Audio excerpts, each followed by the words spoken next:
అదేవిధంగా ఈ కార్యక్రమానికి ముఖ్య అతిథిగా విచ్చేసిన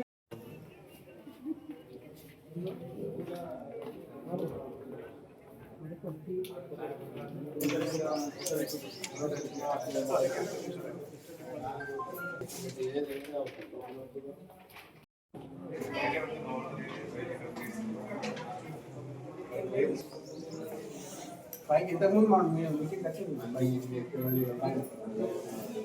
మీటింగ్ లేదు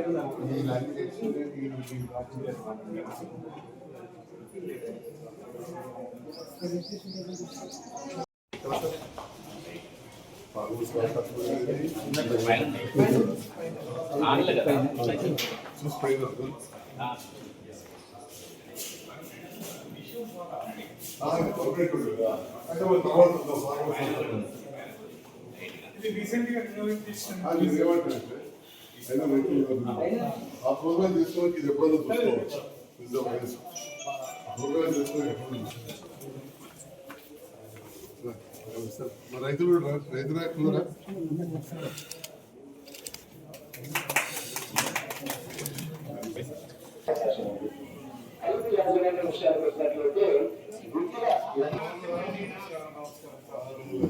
ఇక్కడనే కలుసు ఎక్కడ కలుసు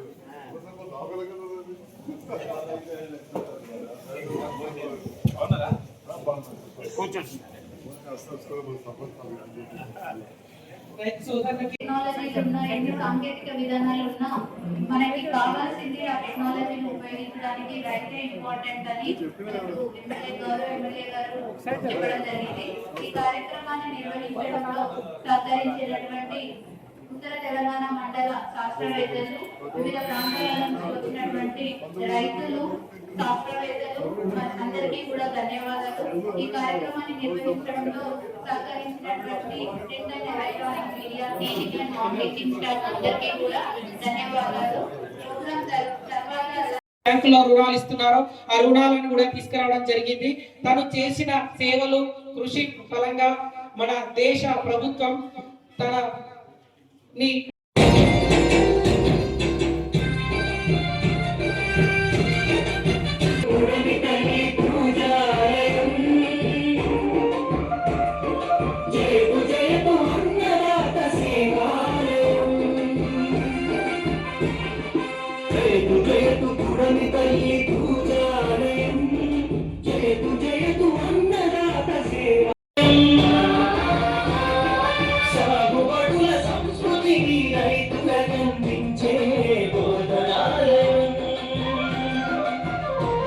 మనకు అనువైన క్లైమేట్ ఉంది కాబట్టి ఆయిల్ పామ్ ని ఎక్కడైనా పండించవచ్చు.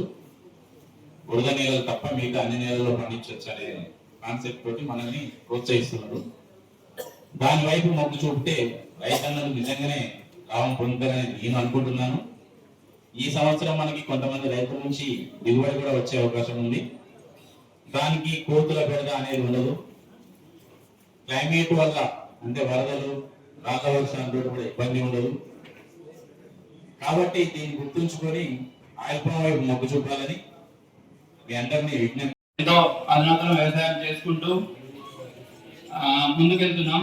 మేము రైతులందరూ సహకారంతో ఈరోజు ఏంటంటే అక్కడ ఒక యూనివర్సిటీ అగ్రి హబ్ ద్వారా మన వ్యవసాయ విశ్వవిద్యాలయం ద్వారా అక్వార్ ప్రాజెక్ట్ అంటే మనం వాతావరణంలో వచ్చిన మార్పులకు అనుగుణంగా అక్కడ మేము డిజిటల్ అంటే సాఫ్ట్వేర్ టెక్నాలజీ యూజ్ చేస్తూ వ్యవసాయం చేసుకుంటున్నాం.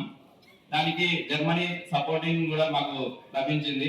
అక్కడ ఏంటంటే మేము చీడపీడలు కానీ మన చేన్లో వచ్చిన చీడపీడలతో పాటు వ్యవసాయం మన వాతావరణంలో మార్పులు ఏ విధంగా వస్తున్నాయి, దానికి అనుగుణంగా మనం వ్యవసాయం ఎలా చేసుకోవాలి అనే ఉద్దేశంతో ఈ అక్వార్ ప్రాజెక్ట్ అనేది మన తెలంగాణలో మా గ్రామంలో స్టార్ట్ చేయడం జరిగింది.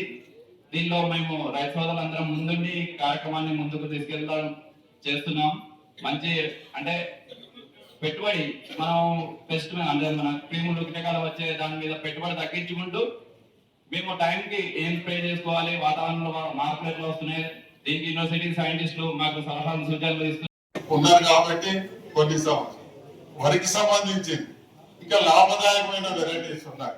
మీరు చెప్పారు JGL 24423 కానీ, పూనారం 1638 కానీ, తర్వాత తెలంగాణ సొంత కానీ, ఇవన్నీ చాలా సక్సెస్ఫుల్. దాంతో పాటు మనకి ఇంకా లాభదాయకమైంది. అంటే రైతుకు పెట్టుబడికి సమానంగా దానికి లాభదాయకమైనటువంటి పంటల గురించి కూడా పరిశోధన చేయవలసిన అవసరం ఉంటుంది. ఇంతవరకు మీరు పొట్టి రకాలు, పొడుగు రకాలు, ఈ రకాల ఆ రకాల రకాల పరిశోధన చేసినారు. అయితే ఏంటంటే మనకు ఇప్పుడు ఏదైతే బస్మతి ఉన్నదో ఒక మంచి వాణిజ్య పంటగా ఉన్నదో, వాణిజ్య రకాలైనటువంటి బియ్యం ఏదైతే దాదాపు 100 చిల్లర ఒక కిలోకు, అలాంటి ఒక సెంటర్ రైస్ పరిశోధించి సెంటర్ రైస్ కూడా ఇక్కడ ఉత్పత్తి చేయడానికి అటువంటి ఒక పరిశోధన ఫలితం అంటే పరిశోధన చేయించి సెంటర్ రూపొందించాలని చెప్పి అప్పుడు కొంచెం ఎందుకంటే వీటికి వాటికి వ్యత్యాసం ఉంటుంది కాబట్టి ఆ రకంగా పరిశోధన కూడా ముందడిగేయాలని చెప్పి నేను ఆశిస్తున్నాను. మా ఎమ్మెల్యే గారు ఉన్నాము, మేము దాన్ని వ్యక్తపరిస్తే వారు అక్కడ చెప్పగలుగుతారు. చెట్ల 13 సంవత్సరాల వయసు రోబోట్ వ్యవసాయం, మిషనరీ వ్యవసాయాన్ని మనం ఆహ్వానిద్దాం. రైతు సోదరుల ఉపయోగేనండి. ఇప్పుడు వచ్చిన ట్రాక్టర్లు, ట్రాన్స్ప్లాంటర్లు, డ్రోన్స్, ఇటువంటి చిన్న చిన్న మిషనరీకే మనము మన కొడలి, కొంక, గొడ్డపార, పార, మట్టుపార అన్ని మర్చిపోయాం. చేతులకు మట్టి అంటలేదు, కాళ్ళ వేళ్ళకు మట్టి అంటలేదు, కాళ్ళను మాస్తలేదు, చెమట పెడతలేదు, వాసన పడుతుంది. ఓకే, సంతోషమే. కానీ ఏమన్నా మిగిలాలి కదా. నేను నా ఎడ్లతోని, నా విత్తనంతోనే, నా పెంట కసువుతోనే పండించుకున్న, బంతి కొట్టినా, తూర్పాల పట్టినా నాకు ఇన్ని మిగిలినాయి. అప్పుడు మిగిలినంత నేను పుట్టడి వాటిని పండించిన మిగిలినంత ఇప్పుడు 40 క్వింటాలు పండిస్తే మిగులుతలేవండి. మరి ఈ రోబోట్ వ్యవసాయము, ఈ సెన్సార్స్ ఉపయోగించి మన పెద్దలు ఏమంటున్నారంటే వ్యవసాయ శాస్త్రజ్ఞులు, రామరెడ్డి ఏ రైతు పొలం దగ్గర పోనవసరం లేదు, చెమట వడపనవసరం లేదు, అటు పొలం కేసి మీరు ఏ చల్ల వలకనవసరం లేదు, ఎండ గండనవసరం లేదు, వర్షానికి దడవనవసరం లేదు. అబ్బా, ఎంతో సుఖమండి రైతుకు. మరి ఇవన్నీ ఇప్పుడు డాక్టర్ సాబ్ ఉన్నాడు ఇక్కడ, ఇవాళ ఉండే మార్పిడి కూడా రోబోట్స్ చేస్తున్నాయి. పొలం చేస్తే అదే సెన్సార్స్ పెడితే అవే పొలం రోగాలు, తెగులు తెలియజేస్తే మీ ఫోన్ కు లింక్ అయితే మీరు ఇక్కడ నుంచి మోటార్ ఆన్ చేయొచ్చు. ఓకే, మోటార్ ఆన్ చేయొచ్చు. ఇప్పుడు ఆ మోటార్ ఆన్ చేసేది కూడా ఆ సెన్సార్స్ ఆన్ చేస్తాయి, తేమని చెప్తాయి, తెగుళ్ళని చెప్తాయి. ఓకే, సంతోషమే. ఇప్పటికి మనం మానవ పని ఏమైందంటే ట్రాక్టర్ వాళ్ళకి వాళ్ళ ఖర్చులు తెలిసిపోయినాయి. డీజిల్ ఎంత, అతని డ్రైవర్కి ఎంత, ఎన్ని అవి దుంతే ఎంత మిగులుతుంది, ఎంత లెక్క చేసుకొని మనకు చెప్తున్నాడు, నీ గంటకు నేను ఇంత నేను ఉంటా లేకపోతున్నాను. అదేవిధంగా కోత మిషన్లు వచ్చినాయి, కోత మిషన్ కూడా లెక్కలు మంచిగా చేసుకుంటున్నాం. కార్యక్రమానికి 100 నుంచి 200 ఫార్మర్స్ వచ్చారు. యాజ్ ఏ ఎన్జిఓగా మేము 5,600 మంది రైతులతో పనిచేస్తున్నాము. Development of crops, mixed cropping system, mixed culture ఇలాంటి చేస్తున్నారు. Tribal, especially tribal farmer, it is community forest, forest rights. దానికి మా శాస్త్రవేత్తలు కూడా రిమోట్ ఏరియాలో కూడా వచ్చేసి మంచిగా చెప్పేసి బాగా సక్సెస్ఫుల్ గా diversification crops, especially NPM methods ఏంటంటే రసాయనాలు తగ్గించుకొని, హీరియల్ కంటెంట్ తగ్గించుకొని పద్ధతులు కూడా చెప్పడం వల్ల తర్వాత కొన్ని ట్రాప్స్, క్రాప్ మీద సోలార్ ట్రాప్ సిస్టమ్ కూడా పెట్టారు. అది కూడా మీకు చేస్తున్నాం. మా రిక్వెస్ట్ ఏంటంటే ఎస్పెషల్లీ ట్రైబల్ విలేజ్, అంటే మీరు ఎమ్మెల్యే గారు సో అక్కడ ఏంటంటే సార్ వైల్డ్ బోర్డ్ ప్రాబ్లమ్స్ చాలా ఉన్నాయి సార్. చాలా అడ్జస్ట్మెంట్, ఫారెస్ట్ అడ్జస్ట్మెంట్ లేదు. దీన్ని మీరు కొంచెం అసెంబ్లీలో రైవ్ చేస్తారు. ఐటీడీఏ ట్రైబల్ ఏరియాలో దాదాపు 20 మండల్స్ ఉన్నాయి, దాదాపు 11,000 ట్రైబల్ విలేజ్. సో వీళ్ళందరూ ఏంటంటే వైల్డ్ బోర్డ్ ప్రాబ్లమ్స్ చాలా సఫర్ అవుతుంది. దానివల్ల ఏంటంటే మిక్స్డ్ క్రాప్ సిస్టమ్ అంటే ఎక్కువ పల్సెస్, అంటే అక్కడ మేజర్ క్రాప్ కాటన్ కాబట్టి దాంట్లో మిక్స్డ్ క్రాప్ సిస్టమ్ పోవడం వల్ల ఆ పల్సెస్ తర్వాత ఈవెన్ కాటన్ కూడా లాస్ చేసింది సార్. సో దీనికి ఒకటి సైడ్స్ అనేది గవర్నమెంట్ ఇచ్చేస్తే ఐటీడీఐ ద్వారా వచ్చేస్తుంది. సో వాళ్ళు కొంత క్రాప్ లాస్ అనేది తగ్గుతుంది సార్. సో వాళ్ళు చాలా హ్యాపీగా ఉంటారు సార్. దీన్ని కొంచెం మీరు రేట్ చేయాలని కోరుకుంటున్నాను. చౌదరి చరణ్ సింగ్ గారు ఉత్తరప్రదేశ్ మాజీ ముఖ్యమంత్రి గారు, తర్వాత మనకు 5వ ప్రధానిగా చేశారు. అయితే రైతు సోదరులకు చేసిన, రైతు జనానికి చేసిన సేవలకు గాను గుర్తింపుగా ఆయన జన్మదినాన్ని జాతీయ రైతు దినోత్సవంగా జరుపుకుంటారు. ఈరోజు జరిగే ఈ సమావేశంలో మనకు ముఖ్యంగా రైతులకు ఈ వచ్చే రబీ సీజన్ యాసంగిలో పంటలు ఏమి ఉన్నాయి, వాటిలో ఏమైనా మెలకువలు, వాటిలో చీడపీడల నివారణ, కలుపు నివారణ మొదలైన అంశాల గురించి శాస్త్రవేత్తలు వివరిస్తారు. అంటే మన జోన్లో ఉన్న అన్ని స్టేషన్ల నుంచి ఆదిలాబాదు, నిజామాబాద్, కరీంనగర్లలో ఉన్న అన్ని స్టేషన్ల నుంచి మనకు శాస్త్రవేత్తలు వచ్చారు కాబట్టి వీళ్ళందరూ వివరిస్తారు.